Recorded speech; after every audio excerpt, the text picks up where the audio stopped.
Hey, what's up? Welcome back to Tech Beans, and welcome back to me. It's been over a month or two since my last video because, well, I've just recovered from my sickness. Yeah, I got really sick. Like, seriously. Couldn't breathe for a whole week. But yes, we're back with another video, and we've got here another great phone from Vivo, the Vivo V20 SE. This is the most affordable phone from the Vivo V20 series. There is the Vivo V20, V20 Pro, and now the SE. Most affordable, but still has great specs. It's got a Snapdragon 665 processor, 8 gigs of RAM, 128 gigs of internal storage. It's got a 48MP triple camera setup in the back, 32MP selfie camera at the front with night selfie, and it's got fast charging, 33 watts. Oh my god, that is some nice specs right there. Really juicy for the price, which I will reveal in a bit. And without further ado, let the unboxing begin. No.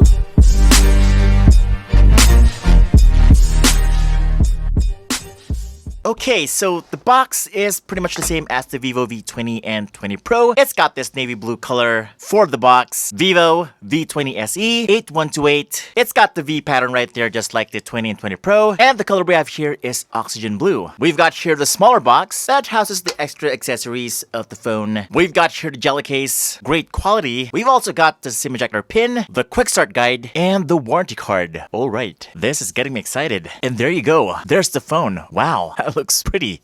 Let me just put you here. Let us check what else is in the box. We've got here the charger, which is 33 watts of fast charging, because I am using the 33 watt fast charging on the Vivo VX50 Pro. So yeah. Also, we got here the matching USB Type-C cable. And last but not least is a pair of earphones with a microphone. Gotta tell you, the quality on this is superb. Dare I say, as good as the Apple EarPods. Yes. Yeah, speaking of Apple, the latest iPhone does not even come with a charger, but this one does have it. And it's like what, 6 times more affordable than the iPhone 12, and it charges even faster as well. So, and here's the phone. Okay, it does look a little bit different from the Vivo V20 20 Pro. It doesn't have that squarish. The camera does look different. The back isn't flat, but still, it is a great looking phone because Vivo has mastered the art of design for smartphones this year. They are technically one of the best out there in terms of design when it comes to smartphone design this year, and that's a fact. Even with their budget phones, they just look awesome. And yeah, it is a whole lot more affordable than the V20 and the V20 Pro, so there you go. Now the back is made out of glass-stick material, which means it looks like glass, but it is actually polycarbonate, which is plastic.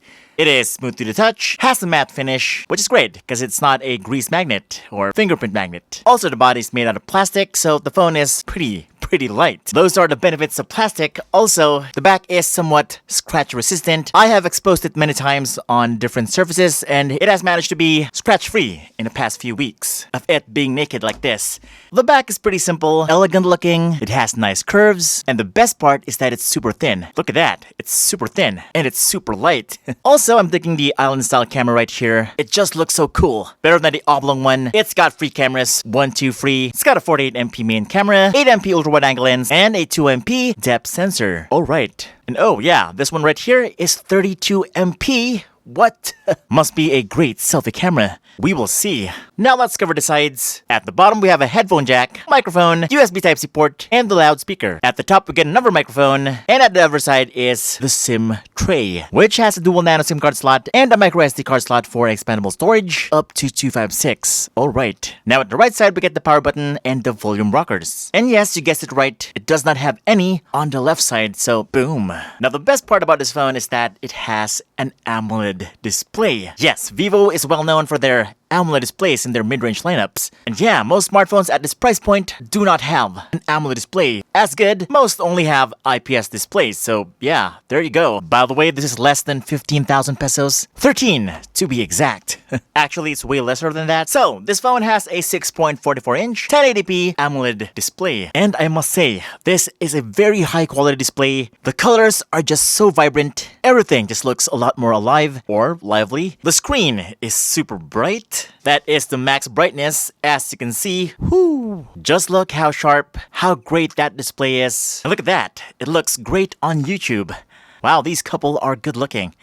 Especially this girl. She's so beautiful. She is so gorgeous. But yeah, going back, as you can see, it looks like everything is like so lively.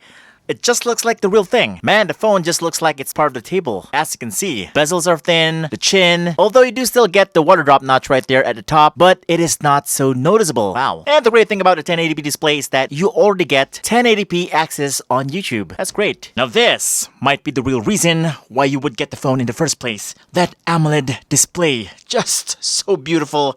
It is the holy grail of smartphone specs. Now there are a lot of phones out there that are faster and cost much lesser than the Vivo V20 SE, but the thing is, the graphics is not on par as this phone right here. Because let's face it, it's not all about GPUs, processors. A big part of the graphics is gonna come from that display. And most displays that are cheaper than this usually have an IPS display and it's not on par with an AMOLED display. Right here, you get better brightness, everything just looks a lot sharper, and the graphics just, so beautiful. Look at that. The grass, the character, the animation, we are clashing. Boom! Okay, teleport there, and I just died. The phone also feels great in hand, especially in landscape modes when you're playing games. There's no strain, it just feels good. And by the way, haven't you noticed? The game does not lag at all. Even with a Snapdragon 665 processor, which for some is not super powerful, but it has been out for a while now, so maybe the optimization is at the highest level already.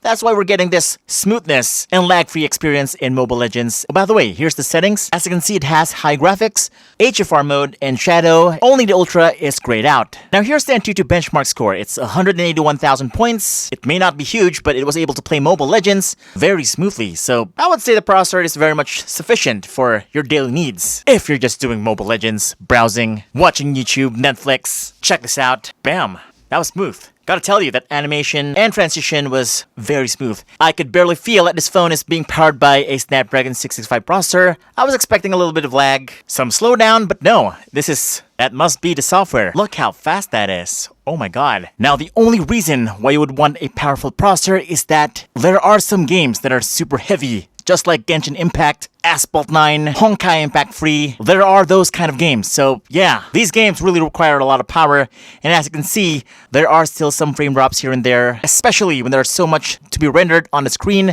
But as I noticed, once the game gets warmed up, everything seems to be quite smooth. And then again, like I told you, the game's gonna look a lot better because of that AMOLED display compared to an ordinary IPS LCD display. Also, this is gonna be a lot more usable outside when there is sunlight splashing onto your screen. It can handle those instances. Still, the game is very playable even at the lowest settings. Just don't expect super buttery smooth experience in this game. It is just gonna look good, but frame-wise, not so much. Okay, now what about the cameras? Are they good? Well, of course they're good because they're Vivo. That 48MP camera at the back is just amazing. Here are some sample pictures I took with the camera. And as you can see, everything just looks so good. Subjects are super sharp. The color is just so right. Overall, the image quality is just really good. There are only a handful of smartphones that can do this at this price range. Compared to other smartphones at this price, Vivo's cameras are ahead of the game.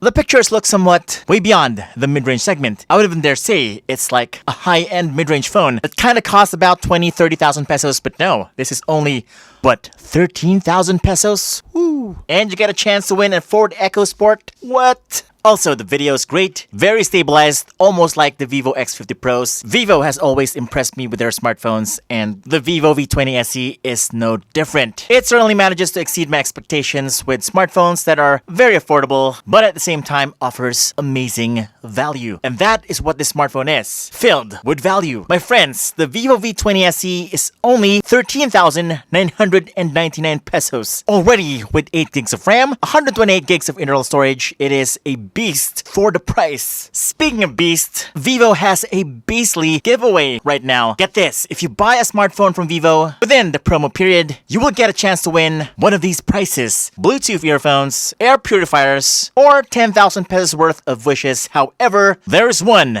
big prize that's only gonna be won by one person. This prize, which I won as well, is a big one. Get a chance to win a Ford EcoSport. What? That's big. Giving away a car? Wow. Thank you so much, Vivo, for giving us the opportunity to win such a prize. You are awesome. Merry Christmas. And that's pretty much it for this video. Merry Christmas. We still have a few days here in 2020, and I hope to make a few more videos this year. Especially, I haven't really been there for my channel right now because of my other channel. Super busy.